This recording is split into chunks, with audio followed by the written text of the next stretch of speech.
बहुत समय पहले एक अंधेरे और रहस्यमय राज्य में राजा विक्रम नामक एक शक्तिशाली राजा राज्य करता था। उसका राज्य बहुत बड़ा था। लोग राजमहल से निकलने वाली अजीब आवाजों और रात को महल की खिड़कियों में दिखाई देने वाले रहस्यमय आकृतियों के बारे में बातें करते थे। लेकिन राजा विक्रम, जो अपनी घमंड और क्रूरता के लिए जाना जाता था, इन अफवाहों को केवल बकवास समझता था। एक तूफानी रात राजा विक्रम ने महल में एक भव्य भोज आयोजित करने का निर्णय लिया ताकि वह अपनी शक्ति और संपत्ति का प्रदर्शन कर सके। जैसे ही मेहमान इकट्ठा हुए, एक रहस्यमय बूढ़ी औरत महल के द्वार पर आई। उसकी पोशाक फटी फटी थी। महल के पहरेदारों ने उसे दरवाजे पर रोक लिया, लेकिन उसने राजा से मिलने की मांग की। राजा विक्रम ने उसे दरबार में बुलवाया। जब वह बूढ़ी औरत दरबार में आई तो महल की हवा एक अजीब ठंडक से भर गई। उसकी आंखों में एक अजीब सी चमक थी। यह राज्य शापित है और तुम भी, राजा विक्रम, शापित हो। राजा विक्रम हंसी में बोला, शापित? मैं यहाँ का शासक हूँ, मुझे कोई नहीं हरा सकता। बूढ़ी औरत ने अपनी हड्डियों जैसी अंगुली उठाई और राज सिंहासन की ओर इशारा किया। तुम्हारे पूर्वजों ने अंधेरे शक्तियों से एक सौदा किया था विक्रम, तुम उन्हीं की पीढ़ी में आखिरी हो। तुम्हारे सामने अब वे आत्माएं हैं और आज रात वे तुम्हें अपनी पकड़ में ले लेंगी। इतना कहकर वह बूढ़ी औरत अंधेरे में गायब हो गई और मेहमान डरते हुए एक दूसरे से हंसी में कहते हुए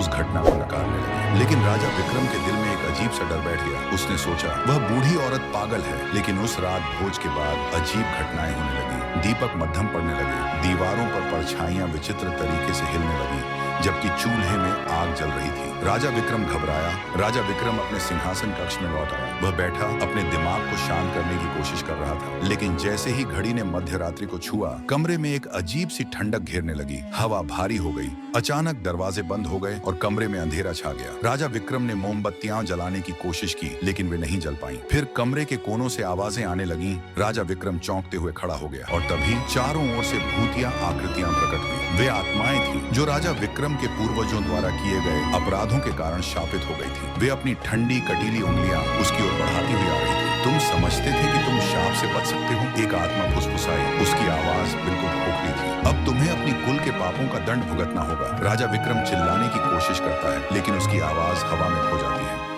वह आत्माओं के घेरे में आ चुका था, जो उसे खींचकर राज सिंहासन की ओर ले जा रही थी। जैसे जैसे वह अंधेरे में घिरता गया, उसकी आंखों के सामने वह बूढ़ी